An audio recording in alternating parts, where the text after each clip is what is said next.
तब विद्या और अविद्या दोनों की एक साथ उपासना करनी चाहिए। इसके बारे में अगला मंत्र बताता है। मंत्र नंबर 11 है, विद्या च विद्याम च यस्तद्वेदोभ्यं सह अविद्या मृत्युं तीर्त्वा विद्यामृतमश्नुते। विद्या च विद्या और अविद्याम च अविद्या यस्तद्वेदोभ्यं जो दोनों का सह एक साथ जिस उपासना में आगे बढ़ते हैं, विद्या और अविद्या दोनों को एक साथ लेकर आगे बढ़ते हैं, अविद्या मृत्युं तीर्त्वा अविद्या से मृत्यु को प्राप्त करते हैं और विद्यामृतम उष्णुते और उससे आगे विद्या के माध्यम से अमरता को प्राप्त करते हैं। अब आचार्य शंकर इस पर फिर प्रकाश डालना चाह रहे हैं कि अविद्या अर्थात कर्म मार्ग, उसके माध्यम से आप अपने चित्त की शुद्धि करते हैं और विद्या के माध्यम से आप अमरता अर्थात परब्रह्म में विलीन नहीं बल्कि देवतात्म ऐक्य को अनुभव करते हैं। अर्थात अभी आप परब्रह्म तक नहीं पहुंचे हैं, अभी आप देवताओं तक पहुंचे हैं। देवताओं के साथ आपका एकात्म अनुभव होता है। अगले मंत्र में इन साधना मार्ग के द्वारा किस चीज की प्राप्ति होती है यह बतलाकर संभूति और असंभूति के बारे में बताते हैं। अंधम तमः प्रविशन्ति ये असंभूतिम उपासते, अंधकार में प्रवेश करते हैं। अंधम तमः प्रविशन्ति ये असंभूतिम उपासते, जो असंभूति की उपासना करते हैं।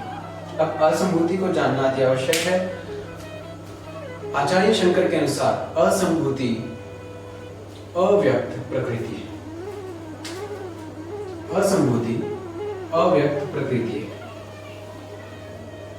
जो कामना और कर्म को उत्पन्न करती है। जो जीवों में कामना और कर्म को उत्पन्न करती है वह अव्यक्त प्रकृति असंभूति है। उसके माध्यम से उसकी उपासना करने से अंधकार में प्रवेश होता है। ततो भूय इव ते तमो यऊ संभूत्याम रता, और उससे भी ज्यादा वो लोग अंधकार में प्रवेश करते हैं जो संभूति की उपासना करते हैं। अर्थात संभूति अर्थात कार्य ब्रह्म, ब्रह्म की वो शक्ति जो कार्य रूप में जो कार्य करती है इस जगत को चलाने में, हिरण्यगर्भ रूप की। तो जो लोग असंभूति की उपासना करते हैं वो अंधकार में प्रवेश करते हैं और जो संभूति की उपासना करते हैं वो और अधिक अंधकार में प्रवेश करते हैं। अन्य देवाहु संभवात अन्य आहु असंभवात।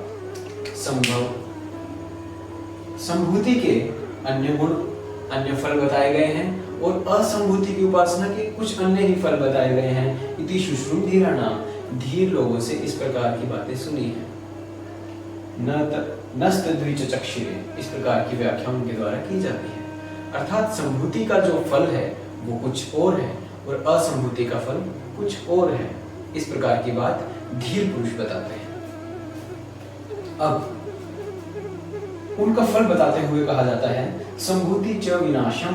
अब एक चीज और ध्यान देने की है कि यहाँ पर असंभूति को विनाश का नाम भी दिया गया है। संभूति च विनाशम, संभूति और विनाश से यस्त द्वेदोभ्यम सह, जो इन दोनों की एक साथ उपासना करते हैं, मतलब संभूति और असंभूति दोनों की जो एक साथ उपासना करते हैं, विनाशेन मृत्यु तीर्थवा, विनाश अर्थात असंभूति, असंभूति के माध्यम से मृत्यु की प्राप्ति करते हैं और संभूति के माध्यम से अमरता की प्राप्ति करते हैं। इनके फल आचार्य शंकर ने किस प्रकार व्याख्या में बताए हैं। तो असंभूति अर्थात जो अव्यक्त प्रकृति थी उससे जो हम मृत्यु की प्राप्ति की बात की गई है वह प्रकृति लय की अवस्था बताई गई है। संभूति जिसका फल अमरता बताया गया है उसका फल व्याख्या में शंकराचार्य के द्वारा अणिमा आदि सिद्धियां और ऐश्वर्य बताया गया है। तो इस प्रकार हम देखते हैं कि विद्या अविद्या संभूति और असंभूति इनका केवल अकेले रूप में हम उपासना करने पर अंधकार में प्रवेश करते हैं और इन सभी को एक साथ जब हम उपासना करते हैं तो हम मृत्यु से लेकर अमरता की ओर जाते हैं। लेकिन अभी भी ब्रह्म आत्मा एकात्म। ब्रह्म और आत्मा का जो एकात्म्य है वो अनुभव नहीं किया जा सका है। तो उसके संदर्भ में क्या कहा जाता है? मित्रों, एक चीज आपको स्पष्ट कर दी जा रही है कि यदि आप नेट के अनुसार तैयारी करना चाह रहे हैं, नेशनल एलिजिबिलिटी टेस्ट के अनुसार आप अगर तैयारी करना चाह रहे हैं, तो आप शंकराचार्य के भाष्य के अनुसार अधिक न समझें, बल्कि जिस प्रकार से मंत्र लिखे गए हैं केवल उन्हीं को समझने का प्रयास करें। यदि आपका प्रश्न आएगा तो वो इसी रूप में आएगा कि विद्या और अविद्या के द्वारा क्या फल मिलते हैं। तो अविद्या के द्वारा मृत्यु और विद्या के द्वारा अमृत, विनाश के माध्यम से मृत्यु और संभूति के माध्यम से अमरता। विनाश अर्थात असंभूति के माध्यम से मृत्यु और संभूति के माध्यम से अमरता।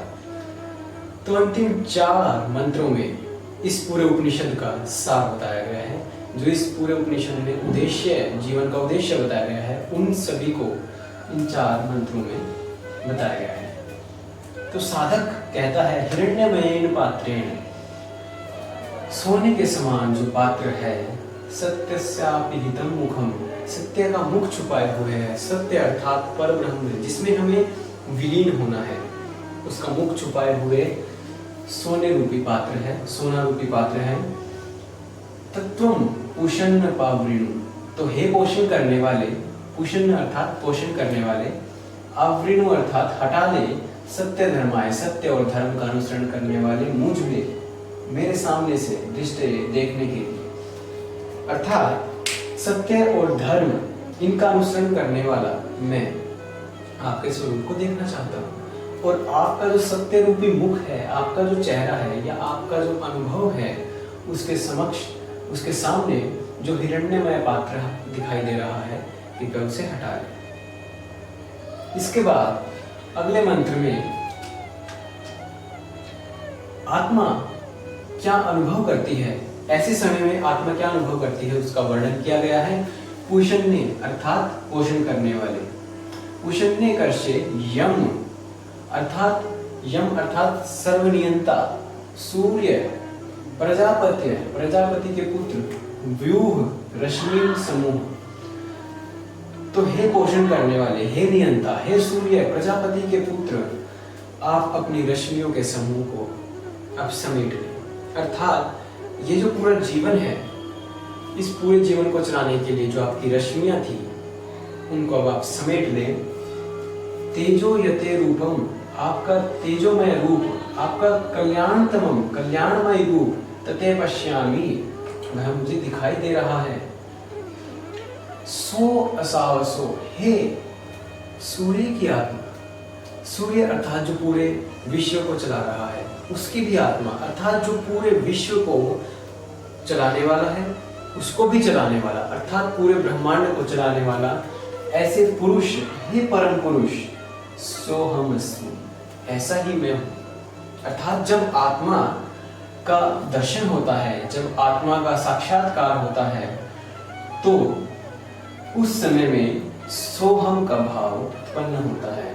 अर्थात जिस प्रकार का ब्रह्म का या परम पुरुष का जो रूप है, वास्तव में वह व्यक्त रूप नहीं है, अव्यक्त रूप है, लेकिन जिस प्रकार का भी आप, जिस प्रकार से भी आप हैं, एग्जिस्ट करते हैं, ठीक उसी प्रकार से मैं हूं। तो सोहम का भाव उत्पन्न होता है। अब आगे, वायु अनिल अमृतम मेधम, वायु अर्थात मेरे सभी प्राणों को, अनिल अर्थात वायु में प्रविष्ट कर दे, मेरे प्राणों को वायु में प्रविष्ट कर दे। भस्मांतम शरीरम, मेरा शरीर भस्म हो जाए, अर्थात मेरा स्थूल शरीर भस्म हो जाए। ओम, हे ईश्वर, कृतो, हे यज्ञ रूपी भगवान, समर्पितम समर्पितो समर्पितम समर्पित, मेरे सभी कर्मों को याद कीजिए। ये ऐसा समय है जब साधक ईश्वर में लीन होने का, जब साधक का ईश्वर में लीन होने का समय आ जाता है।